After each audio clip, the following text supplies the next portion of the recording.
Bonjour à toutes et à tous, et merci de votre présence à cette conférence de presse organisée par les Amis de la Terre, dont Claudia, ici présente, Michael et moi-même faisons partie. En matière d'énergie renouvelable, la France est à la traîne. Les objectifs 2020 n'ont pas été atteints. La France est d'ailleurs le seul État membre de l'Union européenne à ne pas avoir atteint ses objectifs. Et nous savons d'ores et déjà que les objectifs atteints 2023 ne seront pas tenus non plus. Mais ce n'est pas parce que la France a pris ce retard considérable par rapport à ses voisins européens qu'il faut s'engager dans la voie de l'accélération du nucléaire. Ce n'est pas non plus parce qu'il y a une guerre aux portes de l'Europe qu'il faut placer la filière nucléaire au-dessus des lois et des concertations démocratiques. Le projet de loi relatif à l'accélération des procédures liées à la construction des nouvelles installations nucléaires à proximité des sites existants et au fonctionnement des installations existantes a été très récemment adopté en première lecture à l'Assemblée nationale le 21 mars 2023. Nous sommes opposés à cette relance à marche forcée du nucléaire.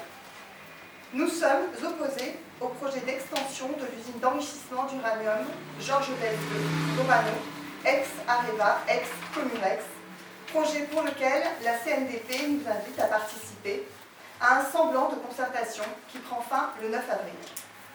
Pourquoi? Pour quelles raisons y sommes-nous opposés? Les différents intervenants ici présents, associations, politiques, citoyens, vont y répondre et vous exposer les raisons qui sont nombreuses. Mais avant de leur laisser la parole, je voudrais rappeler une évidence. Toute industrie a un impact environnemental, à un moment ou à un autre de sa chaîne de production. Et même au-delà, si l'on prend en compte les déchets qu'elle occasionne. Il est nécessaire, indispensable, que nous ayons tous conscience de cette évidence. Évidence, ne serait-ce que parce que les industries ont besoin de matières premières qu'il faut extraire. Du lithium pour les batteries, de la bauxite, le minerai de l'aluminium, de l'uranium, le combustible de l'industrie nucléaire. En tant que citoyens, journalistes, bénévoles, élus, on ne doit plus laisser les industriels affirmer que leurs activités n'ont aucun impact environnemental. Ce n'est pas vrai. Toute industrie a un impact environnemental. L'industrie pollue. Elle pollue l'air, l'eau, les sols, et parfois, parfois à long terme, voire à très long terme, quand il s'agit de déchets nucléaires. Et qui dit impact environnemental, dit impact sur le vivant. Vivant dont nous faisons partie, vivant dont nous sommes un maillon de la chaîne. Pour la première intervention, je passe la parole à Michael Gabriel, des Amis de la Terre, avec l'affaire Solérieux.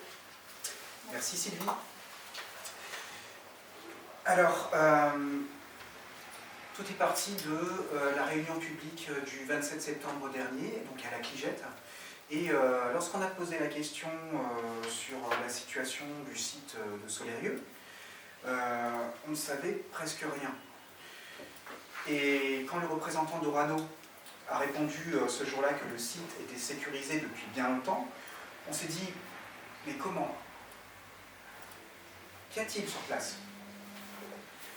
C'est alors qu'on a rencontré Patrick Chaput, donc, qui est le président de l'association de sauvegarde du patrimoine et du cadre de vie de Solérieux, qui a réuni un certain nombre d'éléments au début des années 2000. Et bon, je ne vais pas rentrer dans les détails de ce rapport de 38 pages qui est à l'issue de ces dizaines de documents qu'on a éculés. Hein, donc ce rapport de 38 pages qui fait la synthèse. Mais pour vous présenter les choses simplement, Solérieux, c'est à la fois une exception et un cas d'école. Un cas d'école pour deux raisons. Premièrement, une fois arrivé au terme de l'exploitation d'une installation de stockage de déchets, on s'occupe de l'intégration paysagère. Rendre le site à la nature, l'invisibiliser en quelque sorte. Deuxièmement, à l'époque où on a commencé à déposer ces quelques 155 000 fûts de fluorine, c'est une époque où on ne prenait pas de gants. Donc on a déposé le tout à 20 mètres de profondeur, à même le sol, sur le sable, sans dispositif de drainage des eaux, sans membrane d'étanchéité. Alors oui, évidemment, ça a commencé à s'abîmer, à couler, à fuir. Un peu comme à des Gulville, à La Hague. Alors vous allez me dire, mais pourquoi parler de Gulville ici? C'est en fait pour vous permettre de comprendre en quoi Solerieux est une exception. Je vais vous lire d'abord un extrait. Sur les hauteurs de La Hague, le site veille sur plus d'1 million de colis de déchets. C'est le premier centre mondial à être entré en phase de fermeture. Surveillance active, contrôle permanent, recherche, développement et transmission de mémoire en sont les principales activités. Alors cet extrait que je viens de vous lire, c'est un extrait du Petit Futé 2023 pour ce site qui est exposé à la visite, donc à La Hague. Voilà. Alors Solerieux, non, vous ne le trouverez pas sur le Petit Futé 2023. À la place, il y a une pancarte où il est inscrit « Installation de stockage de déchets industriels banal, réaménagé ». Bon, vous trouverez aussi un grillage, hein, et vous trouverez aussi de la végétation, des arbres, quelques piézomètres, et donc une surveillance hein, sur la base de ces piézomètres et de l'environnement, qui est prévue une fois par an par l'IRSN jusqu'en 2038. Voilà, 2038, et puis après, on verra. Voilà, en substance, là, ce que je suis en train de vous raconter, c'est ce que dit l'arrêté préfectoral de 2007. Bon. Alors, ce rapport, mesdames qui avez fait l'honneur de nous rejoindre de la presse, ce rapport, on vous le remet.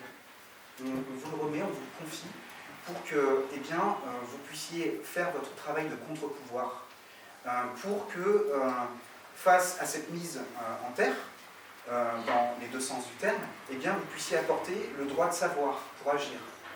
C'est, je crois, le rôle de la presse. Alors, quelles seront les suites de cette affaire Solerieux? À ce stade, nous avons plus de questions que de réponses. Mais au vu des résultats d'analyse qui nous sont parvenus, transmis par la mairie et par la DREAL, ces questions, par exemple, on peut avancer un petit peu là-dessus, c'est par exemple, non pas si les nappes phréatiques seront atteintes, mais quand. Quand est-ce qu'elles seront atteintes, dans quelle proportion, quelles seront les incidences pour la santé et l'environnement, quelles conséquences sanitaires ont eu l'exposition des personnes qui se trouvaient à l'époque de l'exploitation du site entre 1977 et 2006, et jusqu'à ce qu'il soit mis en terre en 2009, quelles ont été les conséquences pour elles? Quelles ont été les conséquences pour les sables qui ont été exposés, puisque autour, il y a eu des carrières de sable qui ont été réexploitées dans les années 90 et 2000. Voilà, vous voyez, il y a plus de questions que de réponses. C'est pourquoi nous étudions donc toutes les possibilités avec nos partenaires, à savoir donc, pourquoi pas une étude d'impact, qu'on demandera, ou autre. Voilà. Et bien sur ce, je vais laisser la parole à Études nucléaires 2607. Merci Dominique. Qui a continué avec nous ce communiqué de presse. Absolument. Merci. Je vais donc parler de la pollution de la nappe phréatique au perchloréthylène et trichloréthylène à Pierrelatte et du procès qui a été intenté à Orano. Alors la première chose à dire, c'est que les complexes de la vallée du Rhône ne sont pas seulement des réacteurs nucléaires, mais ce sont aussi des usines chimiques comparables au site classé Céveso. En 33 ans de fonctionnement, l'usine Georges Besse d'enrichissement d'uranium de Pierrelatte, arrêtée en 2012, a pollué la nappe alluviale située sous le site au perchloréthylène et au trichloréthylène à cause de fuites sur plusieurs portions de circuit. On connaît de nom ces deux substances qui étaient utilisées dans les teintureries avant d'être interdites. Il s'agit de deux solvants très puissants et très dangereux de la famille des COHV, composés, organiques, halogènes, volatiles, et ils agissent à plusieurs niveaux, par inhalation, ingestion ou contact avec la peau. Par inhalation, ils provoquent des troubles neurologiques allant jusqu'au coma. Par ingestion, des lésions des reins, du foie, des cancers. Ils ne se dissolvent pas dans l'eau et pénètrent tous les organismes vivants qui y sont présents, mettant en danger la biodiversité.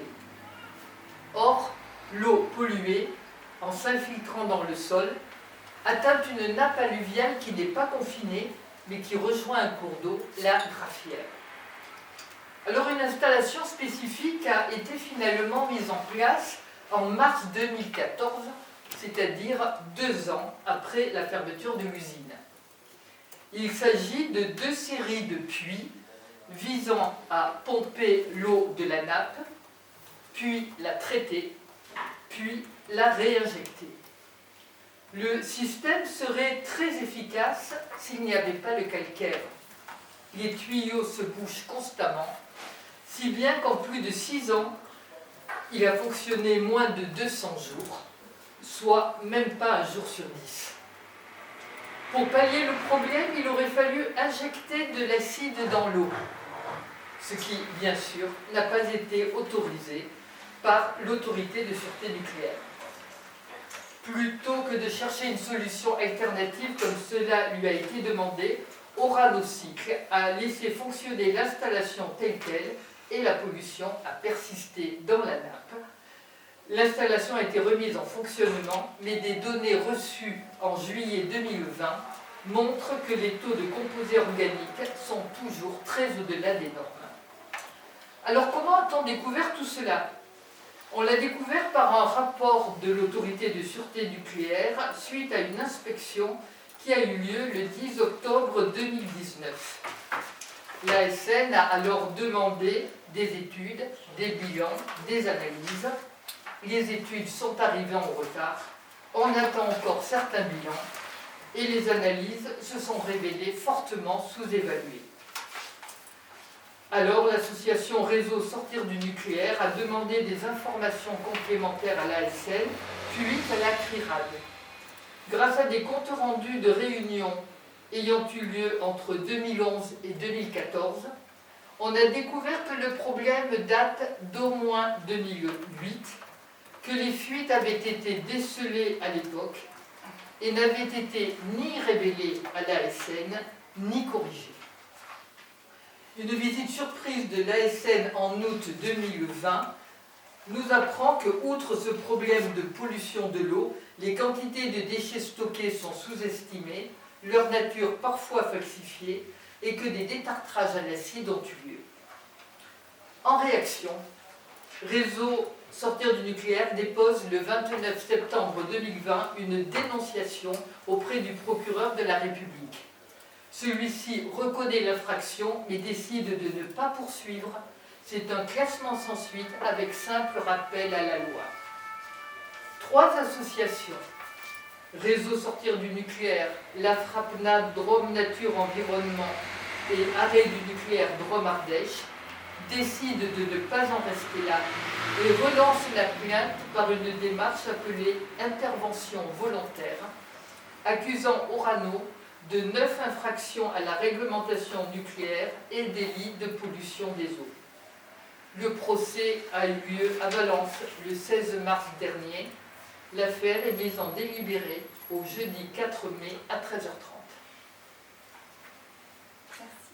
On va continuer avec Dominique pour les usages de l'eau. Encore une Dominique. Moi, j'interviens au nom du NPA Drôme Ardèche et je suis également membre d'Arrêt du Nucléaire Drôme Ardèche. Georges Best 2 a pour objectif d'enrichir l'uranium afin de produire du combustible pour les centrales nucléaires. L'ensemble de ces industries d'enrichissement comme de production d'énergie et d'électricité ont des inconvénients et ont des impacts sur l'eau. D'après la Société française d'énergie nucléaire, la SFEN, les centrales nucléaires, pour leur refroidissement, utilisent 50% de l'eau qui est chaque année prélevée dans toutes les autres sources. Soit 26 milliards de mètres cubes d'eau sont nécessaires pour refroidir le parc actuel sur le bassin. Et sur le bassin Rhône-Méditerranée, ce sont 11,87 milliards de mètres cubes d'eau prélevés par an dédiés au refroidissement de nos 14 réacteurs. Pour autant, précise la SFEN, la majeure partie de cette eau retourne ensuite dans la mer ou dans les fleuves et rivières. Mais ce n'est pas si simple. Cette eau, utilisée dans les centrales nucléaires, est-elle entièrement rendue aux fleuves et rivières comme elle a été récupérée? La réponse est très claire, c'est non. Les centrales à circuit ouvert, alors je vais vous donner des exemples, on a 4 centrales sur la vallée du Rhône. 2 sont à circuit ouvert, c'est Tricastin et Saint-Alban. utilise beaucoup plus d'eau, mais il la restitue presque à 100%. Toutefois, selon Olivier Dubois, directeur de l'IRSN, l'échauffement entre l'eau prélevée et l'eau rejetée est de l'ordre de 10 degrés centigrades. Donc on a un réchauffement des fleuves et rivières. Pour les 30 réacteurs sur 56 qui fonctionnent avec un circuit de refroidissement fermé, donc des tours aéro-réfrigérantes, celles que vous voyez dans les périls centrales nucléaires, Bugey et Cruas chez nous. Le taux de restitution, lui, n'atteint que 76% en moyenne, c'est-à-dire une utilisation très importante du débit d'eau. Ainsi, pour un même cours d'eau, l'augmentation de température moyenne du fleuve ou de la rivière due au réacteur est plus faible s'il est refroidi en circuit fermé, mais la perte d'eau, elle, est plus importante.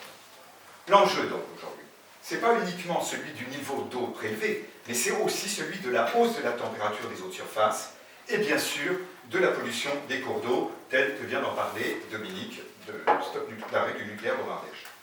La loi de la protection de la nature de 1976 stipulait l'interdiction de l'introduction dans l'environnement de toute substance polluante. Mais ce beau principe est dérogé par des établissements classés, industriels, énergétiques et agricoles, ce qui est le cas d'Orano, ce qui est le cas d'EDF, à Tricastin bien sûr, par des autorisations de rejet polluants dans des normes fixées par arrêté préfectoral ou par décret.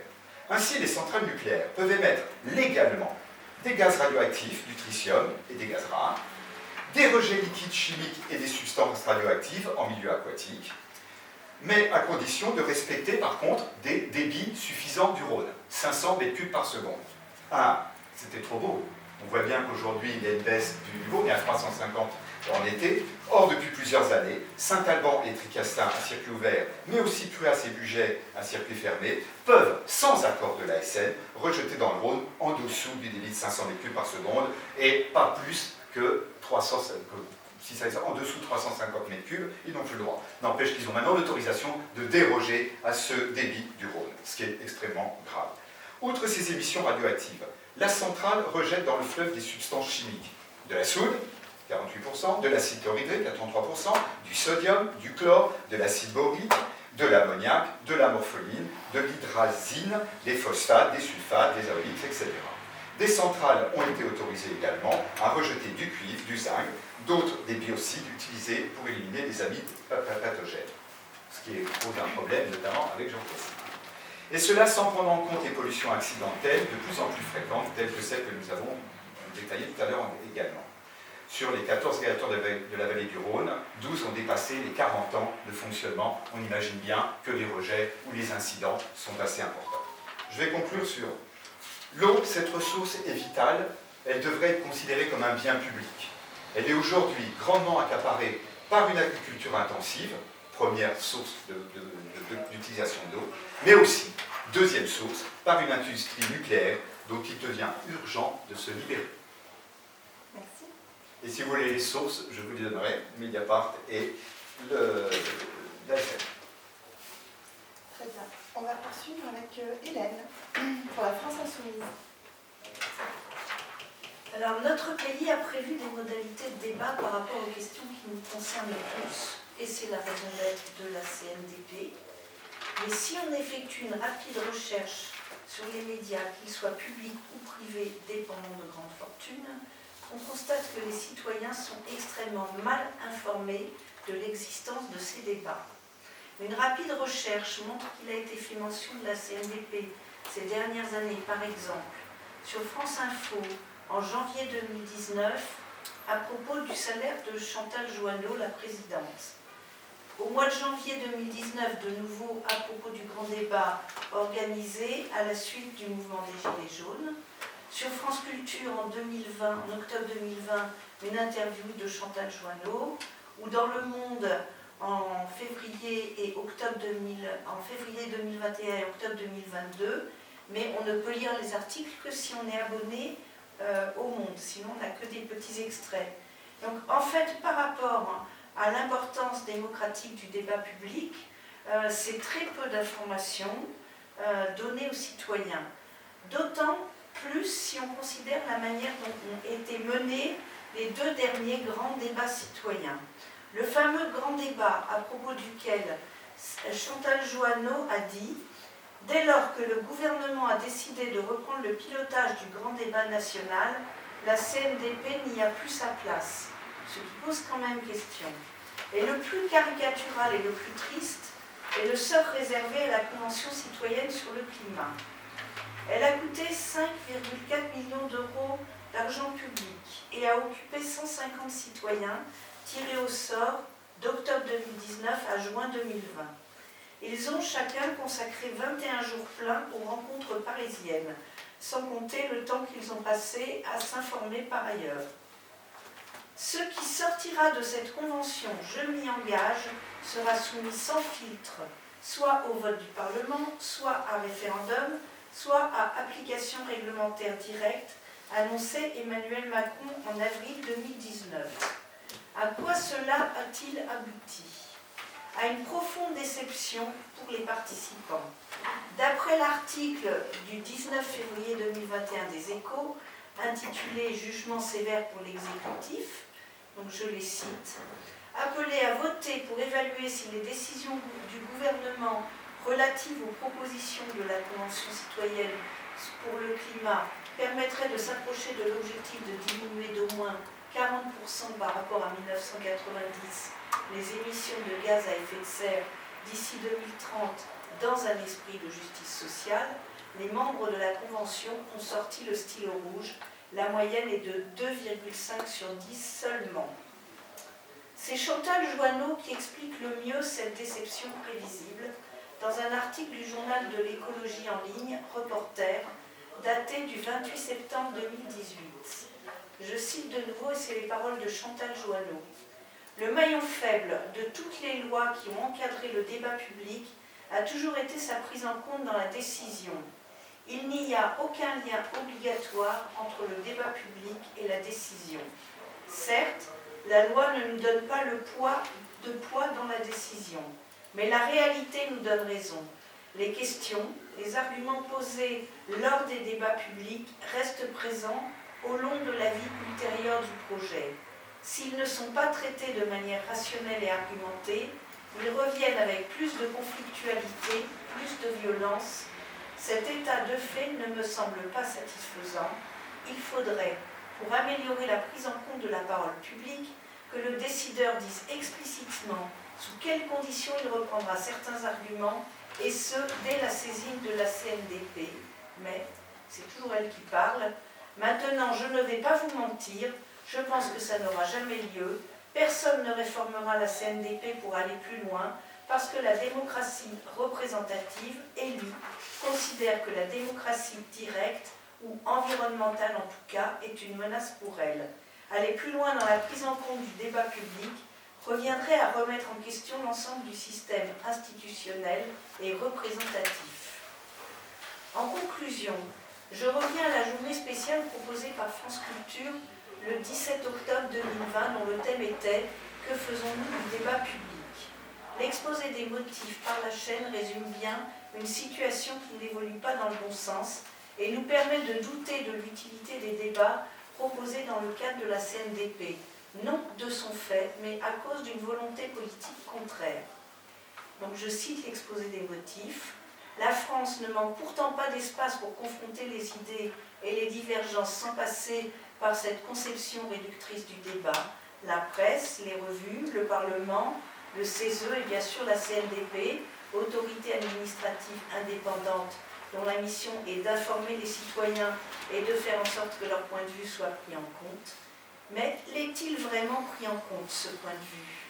La consultation du public, sa participation à la délibération, ne s'avère-t-elle pas contre-productive si elle n'est pas davantage suivie des faits?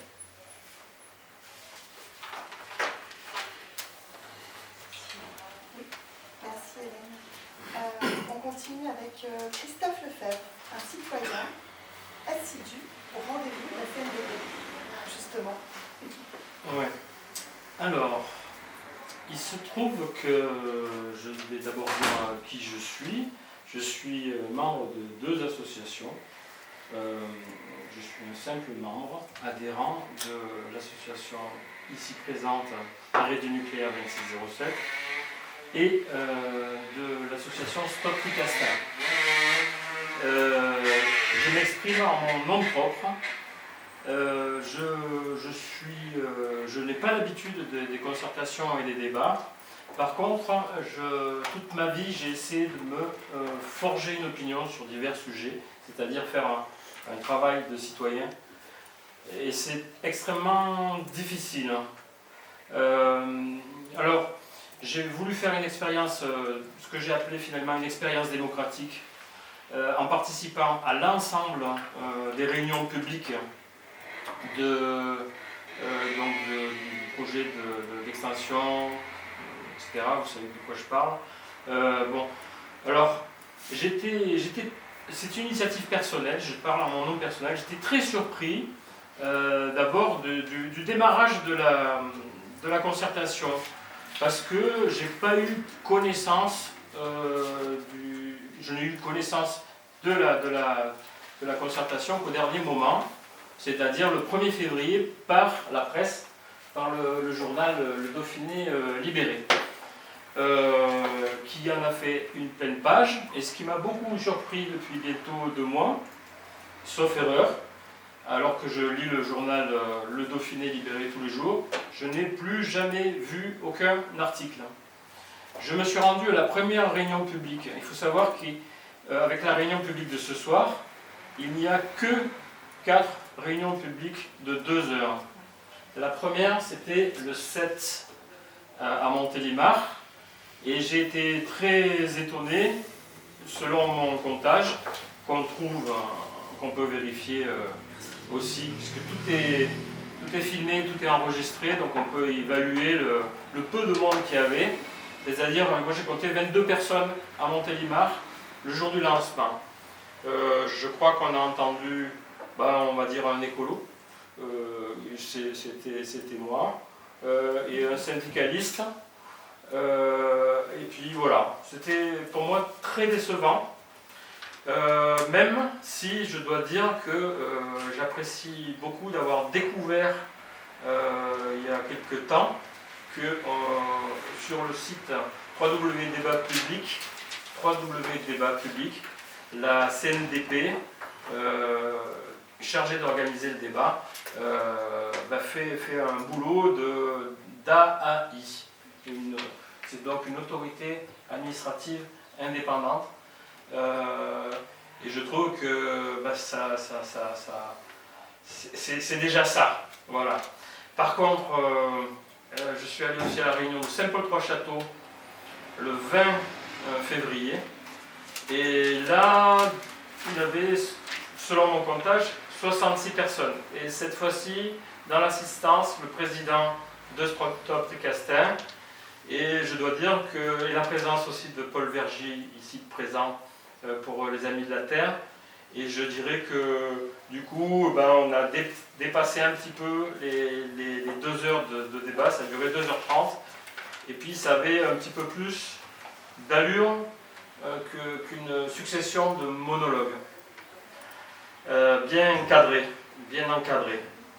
À Bolène, donc ça c'était le 7 mars, j'étais fatigué, après le boulot.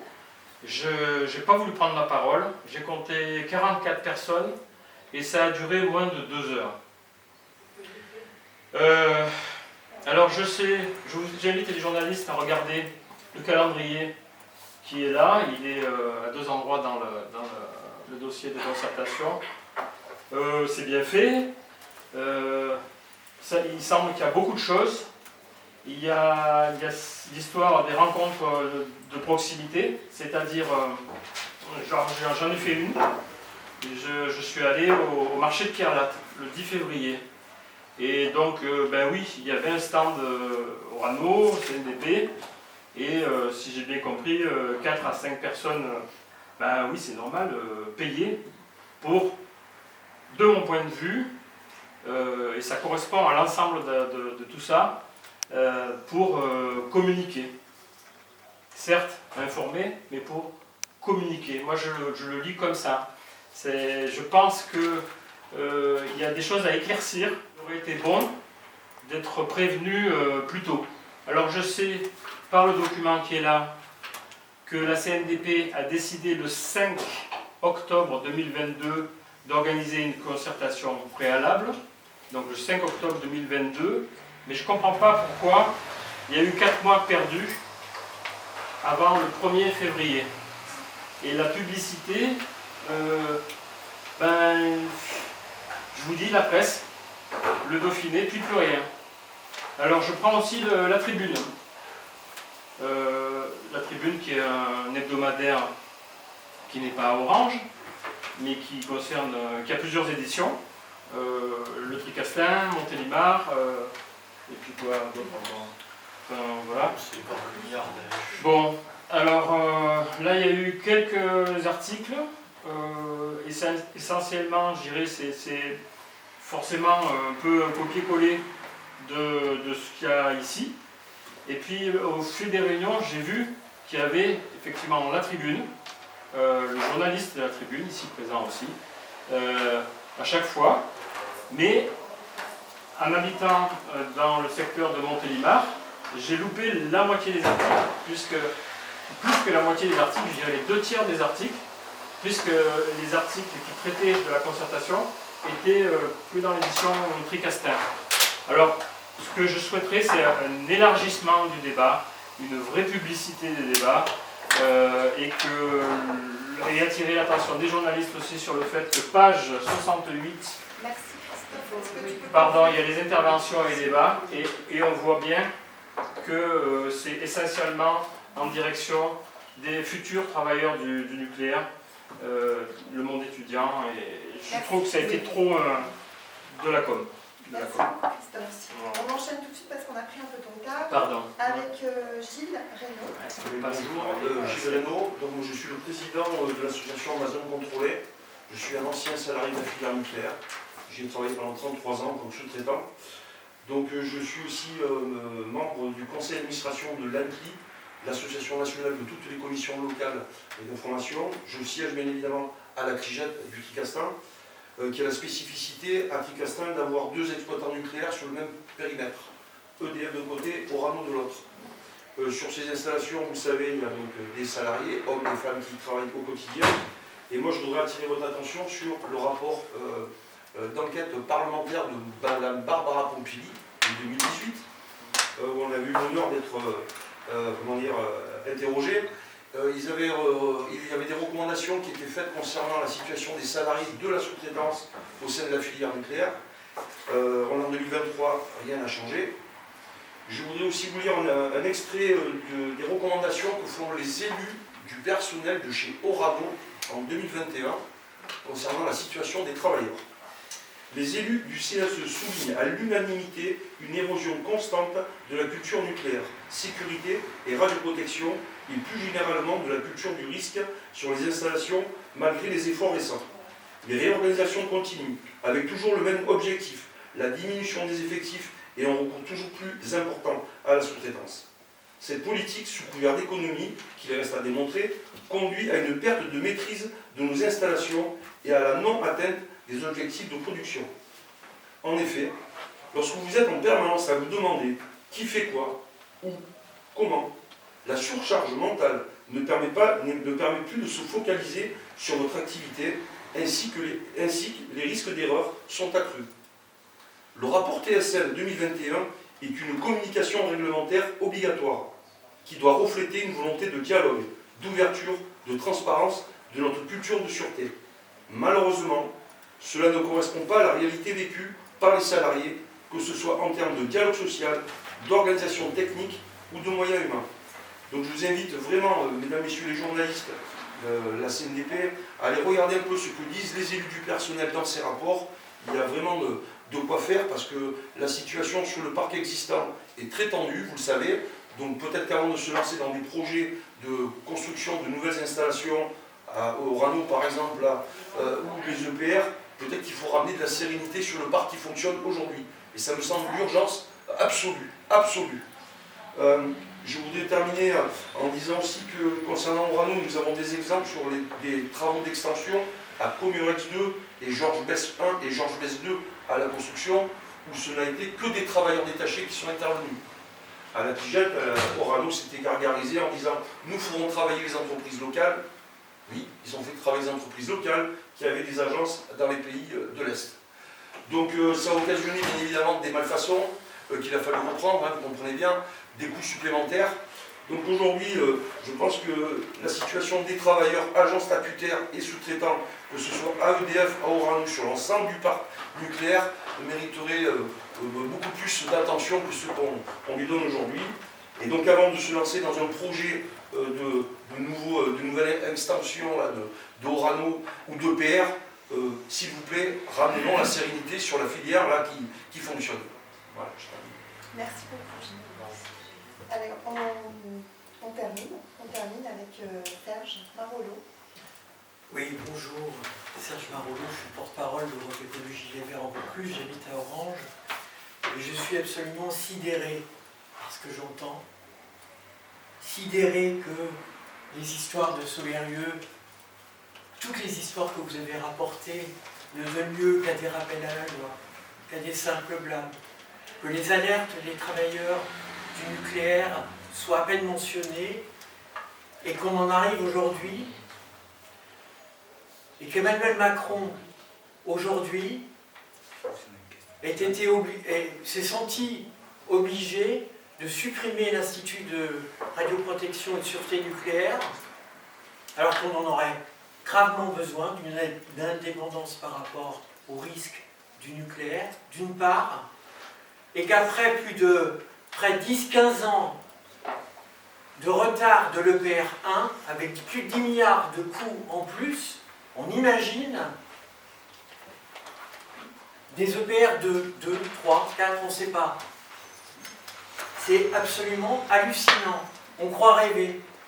Christophe a rappelé les conditions d'un débat trompier avec à peine, si je compte bien, 100 personnes sur un débat qui engage la sécurité de millions de personnes dans la vallée du Rhône. C'est tout simplement insuffisant. Alors, moi, on m'a demandé de parler de reconversion. C'est un peu ce sur quoi j'étais censé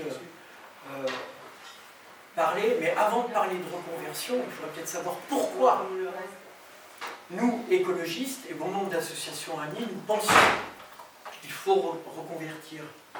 Parce que ça fait plus de 30 ans que l'industrie nucléaire est en crise mondiale, depuis Tchernobyl, Fukushima. Les industriels, financiers et politiques semblaient avoir mis la pédale douce sur le nucléaire. Et puis il a fallu la crise climatique, la guerre en Ukraine, pour que d'un seul coup, paf, le sujet revienne au goût du jour et qu'une savante campagne d'information ou de désinformation pousse le commun des mortels à se dire bien sûr le nucléaire c'est génial, allons-y, c'est ce qui va sauver la planète du réchauffement climatique. Eh bien c'est un leurre, c'est une erreur, vous l'avez rappelé, Dominique Malvaux a rappelé le dégât des eaux produit par l'industrie nucléaire, et là on est à 300 mètres cubes sur le Rhône, mais ça va s'aggraver, parce qu'en fait, et selon toutes les agences, tous les instituts qui travaillent sur la question du nucléaire et du réchauffement climatique, tout ce qui est investi dans le nucléaire, clairement, ne le sera pas dans les énergies renouvelables, ni dans la mise en place d'une politique de sobriété énergétique qui est la seule capable d'endiguer le problème. Et une politique de mise en place d'efficacité énergétique, réhabilitation des bâtiments, isolation thermique, etc., c'est la seule politique qui est effectivement sûre par rapport aux engagements et qui peut nous permettre aussi de créer des emplois en Vaucluse. Alors oui, nous sommes pour un large débat national sur le nucléaire. Reste à trouver les formes du débat. J'ai entendu les hésitations sur la Convention citoyenne. Il n'empêche que ça existe. Il faut lui permettre de continuer, mais qu'elle ait effectivement, comme vous l'avez rappelé, un réel poids sur les décisions qui seront prises. Le Conseil national des Verts s'est réuni ce week-end à Paris. Par rapport aux rumeurs qui disaient que les Verts étaient infiltrés par des pro-nucléaires, rassurez-vous, il n'en est rien. à l'unanimité, Europe Écologie Les Verts, moins 2 blancs, parce qu'ils trouvaient qu'on n'avait pas assez de blancs, bref. À l'unanimité, on a réaffirmé notre lutte fondamentale contre l'industrie nucléaire. On a demandé 2 choses, la mise en place d'une convention citoyenne avec les réels moyens d'être écoutés, et 2, la mise en place d'un traité à l'échelon européen qui interdise à terme la prolifération du nucléaire civil. Bon, voilà. Je pense que je ne vais pas être beaucoup plus long.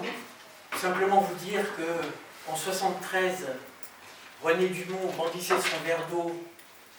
Vous vous souvenez, pendant la campagne présidentielle, ceux qui s'en souviennent, parce que c'est vrai que c'est un petit moment. Il n'empêche que tout le monde riait, personne ne comprenait. La Terre, nous allons bientôt manquer d'eau. En 2020, plus personne ne rigole. Tout le monde a compris que les alertes de René Dumont à l'époque se sont avérées des faits réels. Et donc, voilà, nous écologistes, nous appelons à ce débat national de toutes nos forces, parce qu'on n'a pas d'autre solution pour s'en sortir.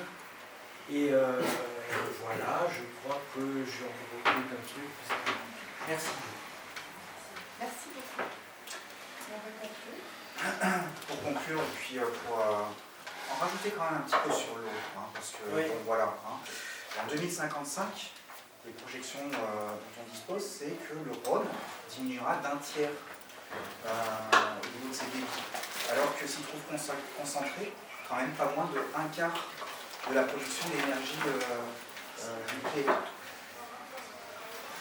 5,3 milliards de mètres cubes d'eau consommés par l'industrie, dont 20% sont affectés au refroidissement des centrales. Sur les prélèvements, à l'issue des dernières mises à jour qui ont été faites sur le site du ministère de la Transition écologique, puisque le site a été mis à jour le 16 mars, parce qu'apparemment, ce n'est pas 31% d'eau qui sont consommées par l'énergie nucléaire, mais ce ne serait que 12%. Alors, qu'est-ce qui explique le delta? Comment on est passé de 31% à 12%? Bon, sans doute que le nucléaire consomme moins d'eau, mais en prélève et en restitue plus. Voilà. Les écarts de température ensuite qu'on a constatés par la suite dans le Rhône, et des écarts qui ont des incidences quand même sur, notamment en été. On a vu qu'on a dépassé les 28 degrés 9 jours consécutifs dans le canal de Donzère-Mondragon l'été dernier, qui a annoncé sa dernière fligette. 11,87 milliards de mètres cubes d'eau, ce que vous avez dit tout à l'heure Dominique Malraux, 11,87 milliards de mètres cubes d'eau. C'est tout prélèvement confondu dans le Rhône, le numéro 1. Et ça, c'est dédié juste au refroidissement des centrales. En fait, où va-t-on? Où va-t-on? Pour conclure, c'est sur une année. Et pour conclure, et puis pour vous laisser la parole et laisser poser vos questions,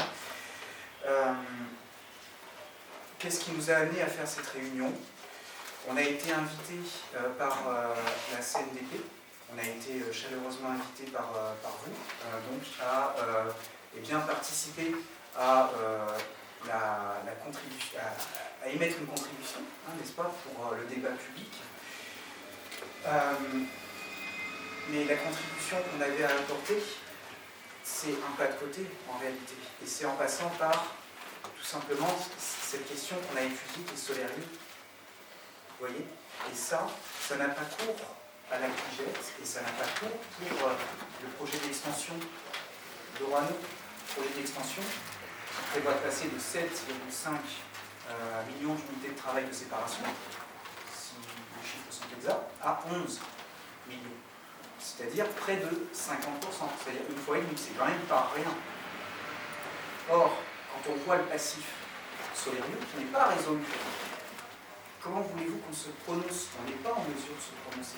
On aimerait bien vous aider et aider la CNDP à produire produire quelque chose pour contribuer au débat public. Mais vous voyez, le problème est quand même un peu ailleurs. Voilà. Moi j'ai juste un truc super important sur la reconversion que je voulais dire tout à l'heure. C'est que quand on pense à arrêt du nucléaire, tout le monde pense ça y est, c'est terminé, les travailleurs du nucléaire ils vont être à la rue et c'est fini pour eux. Ben non, rassurez-vous. Fessenheim, là, ça a été fermé en 2020. Ils ont prévu 22 ans pour la fermer, mais si on prend les délais annoncés par EDF par rapport à l'EPR, on peut bien rajouter 15-20 ans, hein, à l'aise. Hein.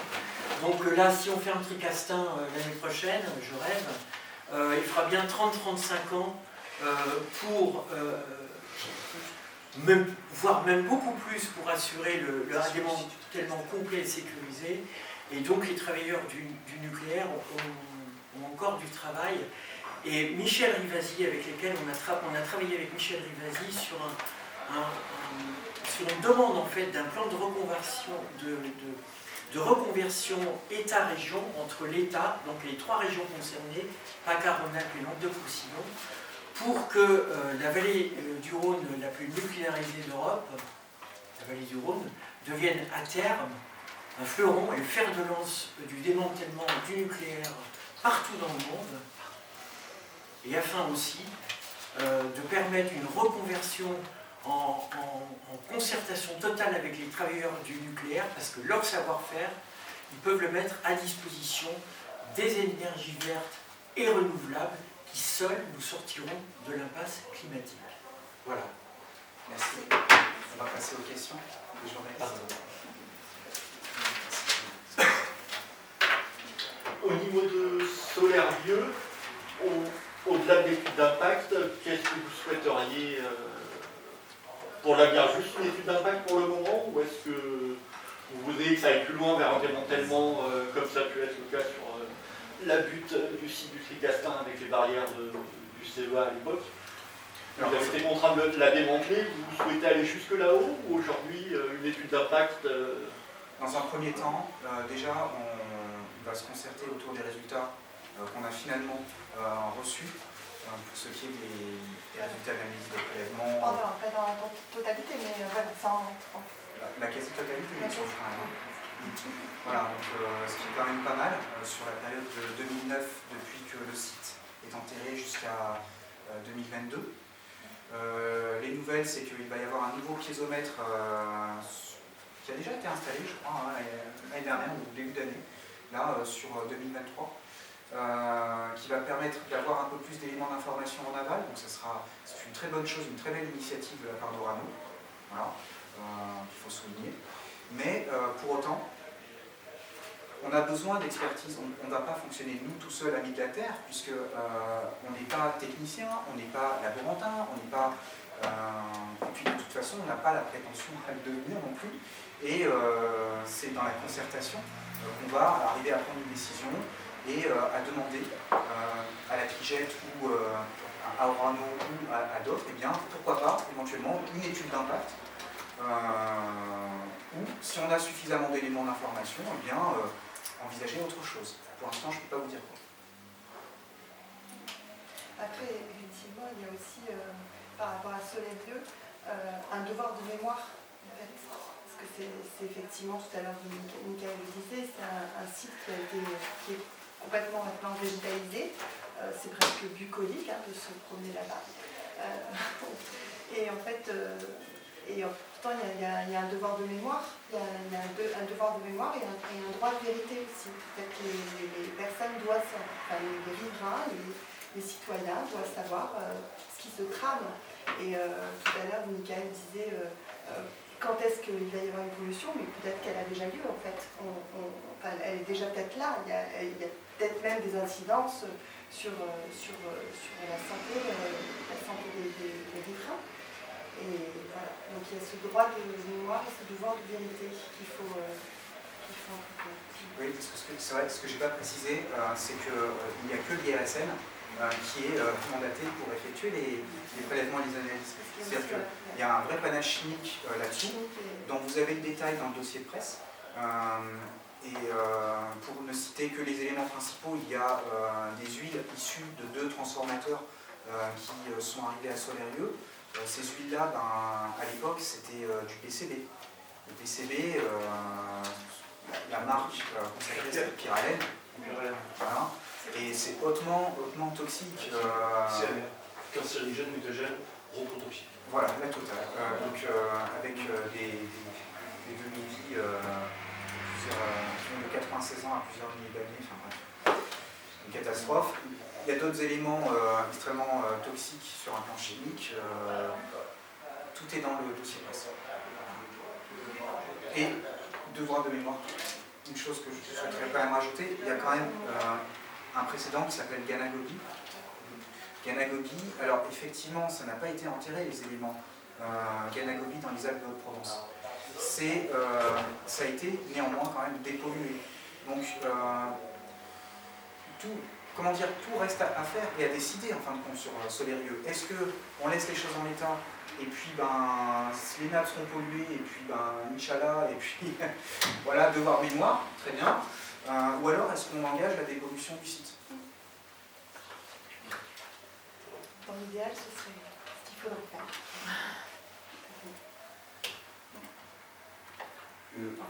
Gardez à l'esprit, s'il vous plaît, aussi, sur les opérations de traitement de déchets, il y a des déchets historiques, des déchets qui ne sont pas tracés, qui datent du début de la période du nucléaire, où à l'époque on se moquait un petit peu de tout, on crée des déchets, et donc ces déchets aujourd'hui ils sont enfermés dans des fûts, des containers, et quand on est devant ces containers, on ne sait pas ce qu'on va trouver dedans. Et ce sont tout le temps des salariés de la sous-traitance qui font ce type d'activité. Voilà. Donc comment est-ce qu'on fait pour protéger ces personnels, protéger l'environnement, quand on ne sait pas ce qu'on va trouver à l'intérieur? Je prends un exemple, quand on est sur des sites comme le CEA, et donc au Rano aussi, il y a eu des installations du CEA, est-ce qu'on ne va pas trouver à un moment donné peut-être des déchets qui sont de la période militaire? On ne sait pas. Il y a peut-être du PU, il y a peut-être d'autres choses. En tout cas, si on doit retraiter ces déchets, peut-être c'est la solution, oui, de dépolluer le sol. Il va falloir prendre des précautions à une plie totale.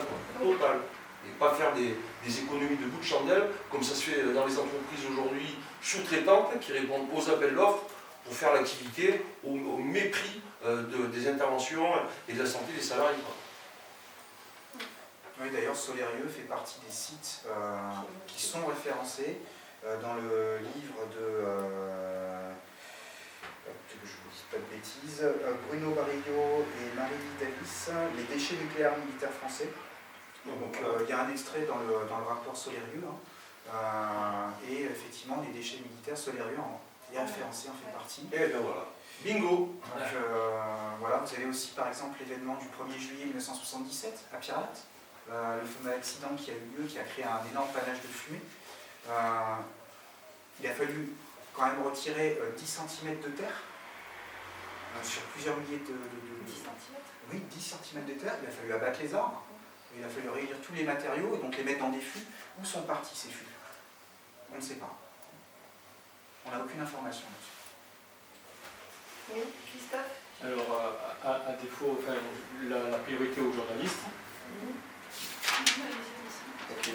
Et juste préciser que alors moi j'ai une communication à faire en matière de débat public. Il y a des élus sur le territoire qui ont envie de débat public.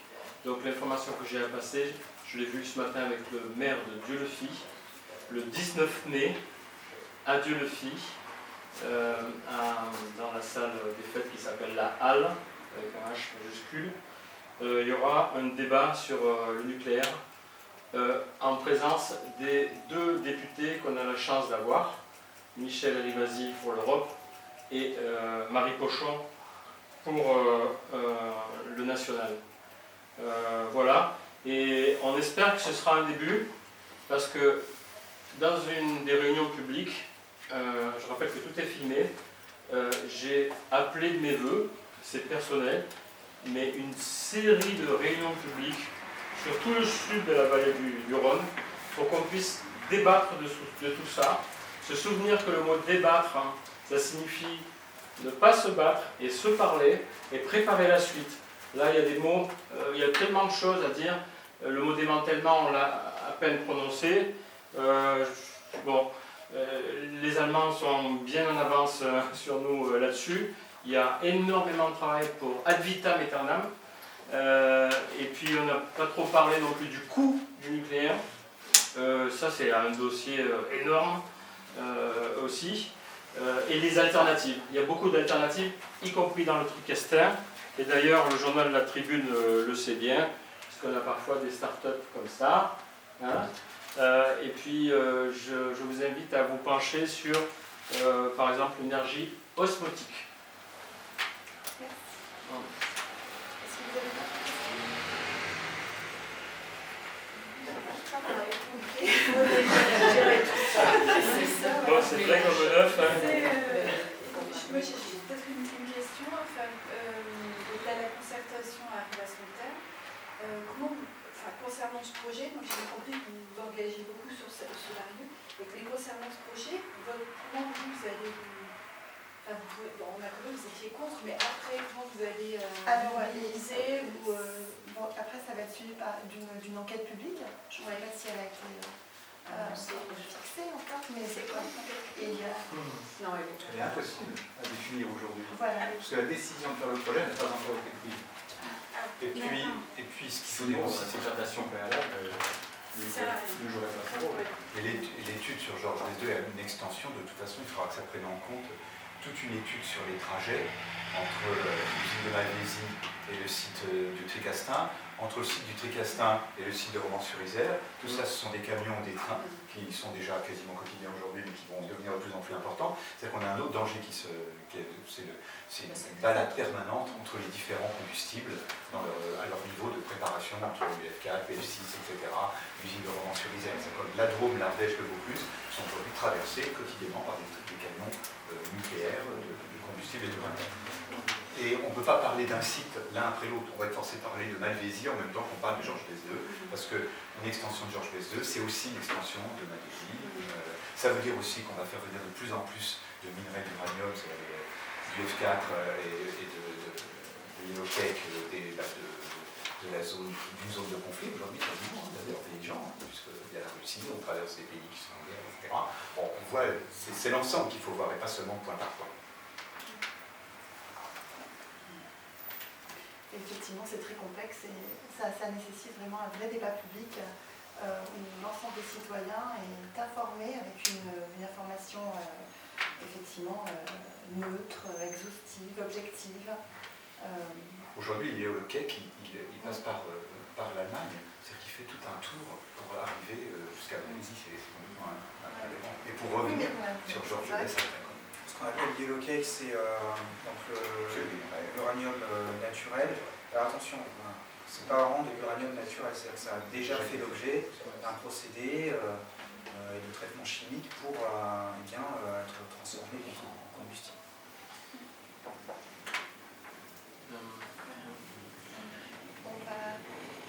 Et si vous êtes intéressé les journaux, on pourra vous envoyer tout le détail du transport de l'uranium, sans parler des déchets, hein, bien sûr. Moi, je voudrais simplement dire que je suis de la FRAPNA et je suis aussi arrêt du nucléaire de Romardèche.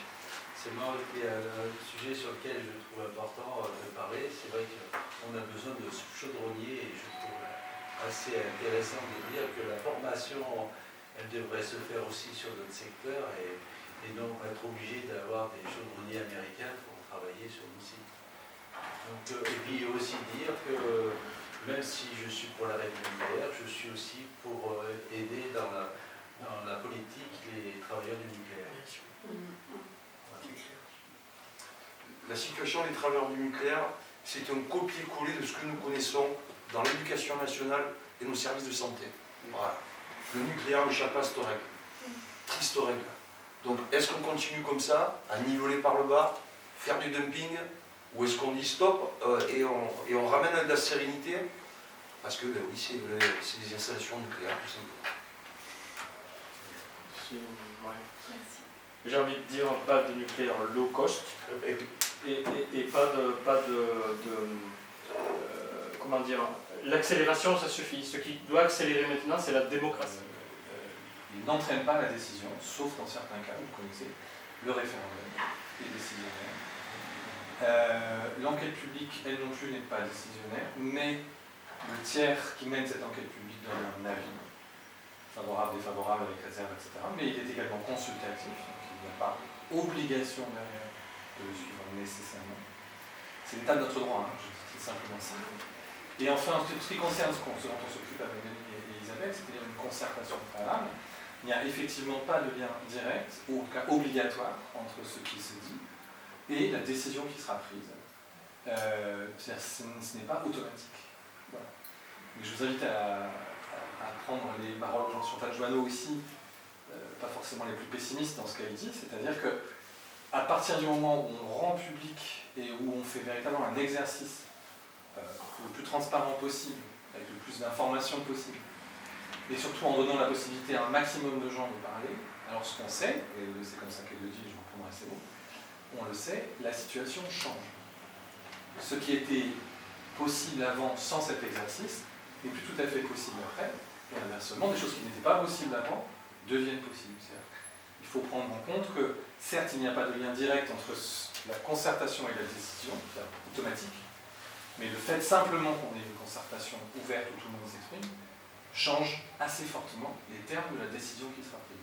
Je ne sais pas comment le dire, je ne sais pas si je suis clair. C'est très clair. Mais voilà. Et donc, C'est un peu infocile, mais... Non, c'est... Mais comment ça se traduit dans les actes, ce que vous venez de dire? Alors ça se traduit très concrètement. La loi aussi prévoit un certain nombre de jalons pour que ça se passe comme ça.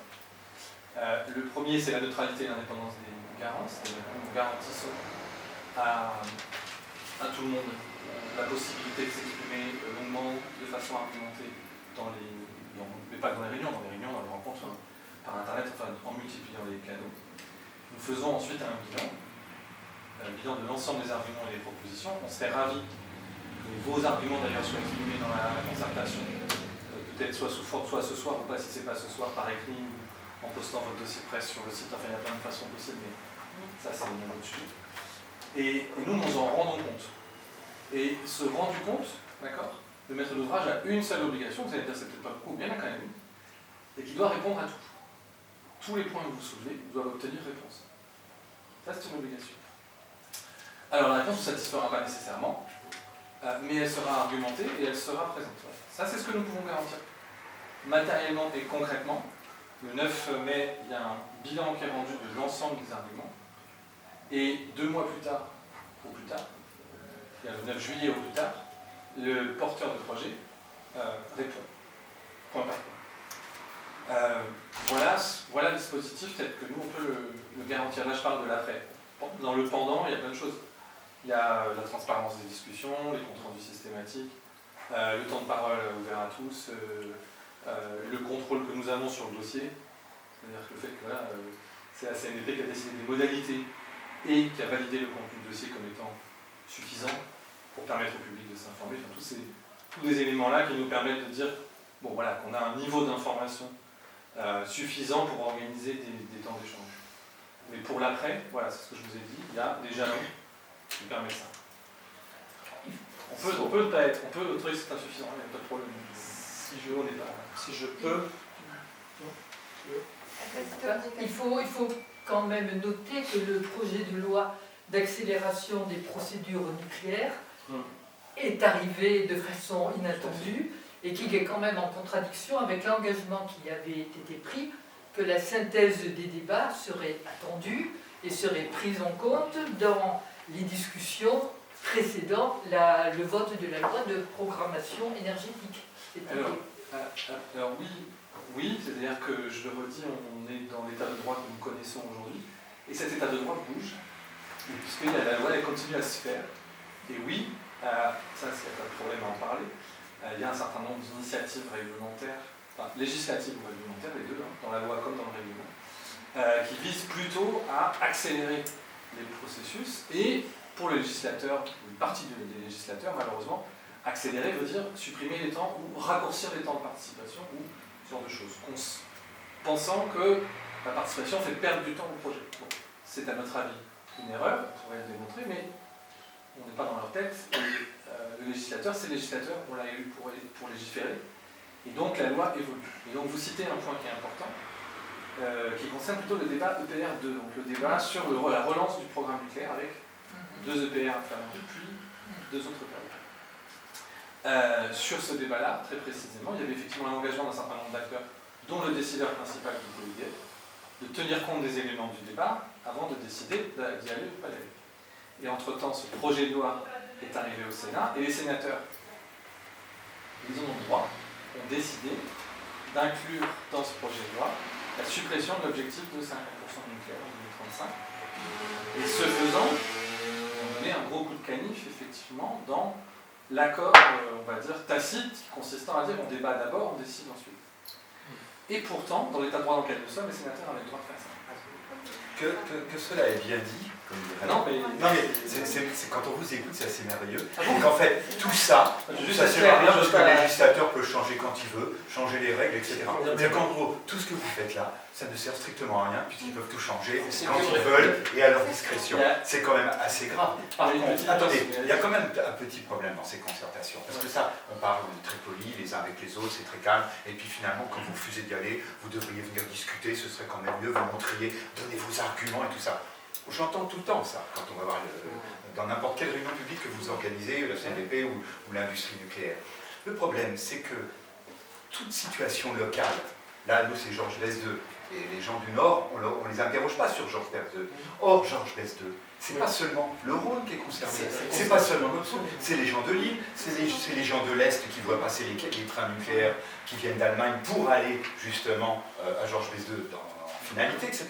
C'est tout le monde. C'est donc un débat fondamental qu'il faut avoir là-dessus. Et un vrai débat qui ne pourrait pas être bloqué par une nouvelle loi parce qu'il y a des députés ou des sénateurs qui ont décidé telle ou telle chose. Quand on dénonce ce type de débat-là, nous, c'est justement, on montre que tout ça, c'est fait pour intéresser la presse. Hein, c'est fait pour trouver dans les écologistes ou dans les anti-nucléaires des gens qui sont un peu moins radicaux, donc on va essayer de leur donner un peu plus la parole. Et puis voilà, mais ça n'a rien d'autre, ça n'a aucun effet. Et surtout, ça ne veut rien dire. Et vous-même, vous le reconnaissez à chaque fois. À chaque fois que je viens dans vos débats publics, vous reconnaissez que finalement, vous n'avez aucun pouvoir. Vos décisions, ce que vous direz, ne servira à rien, parce que c'est déjà décidé autrement, tout bêtement. C'est pas du tout, excusez-moi, je peux juste vraiment brièvement. C'est pas du tout ce que j'ai dit, hein. Je ne dis pas que ça sert à rien. J'ai même dit l'inverse. Vous dites que nous le disons, donc j'ai oublié de leur contredire. Si c'était ça, nous ne disons pas ça. Non, vous le dites dans la façon de vous présenter l'ensemble, c'est-à-dire que finalement, votre avis ne servira à rien.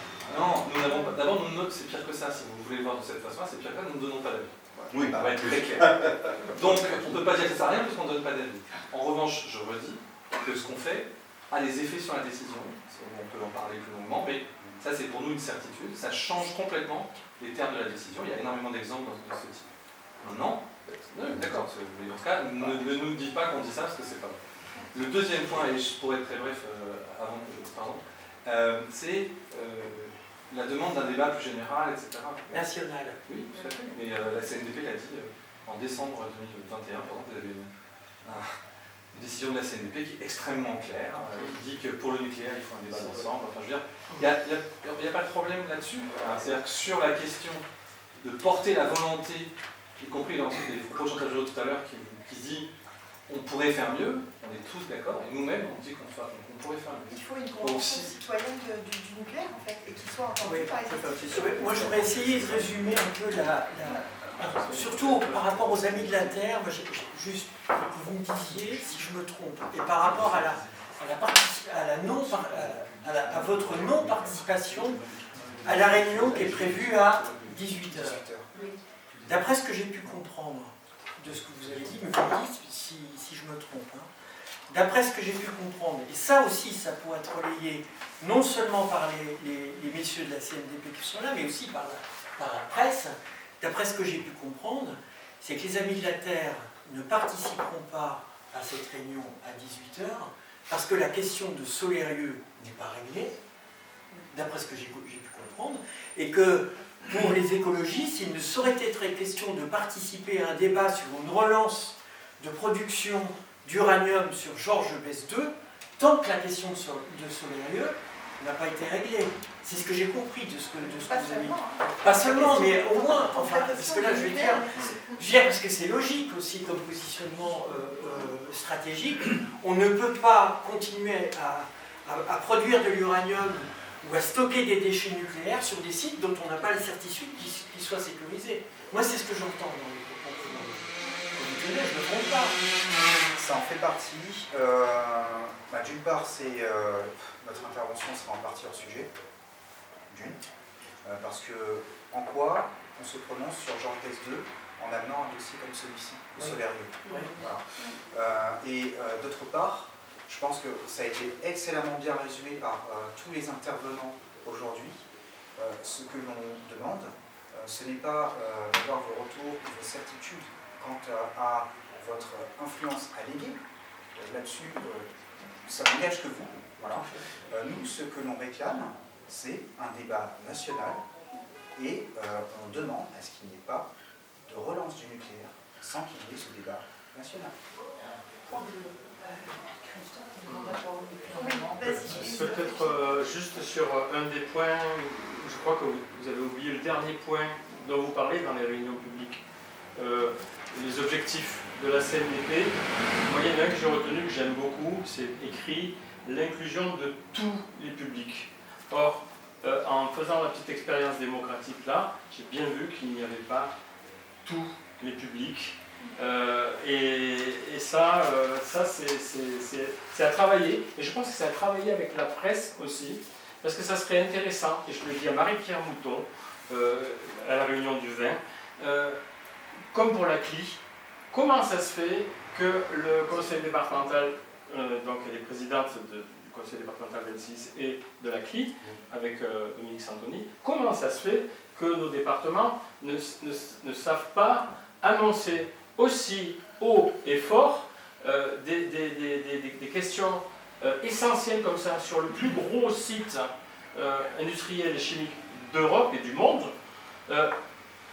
aussi bien que pour une manifestation culturelle ou touristique.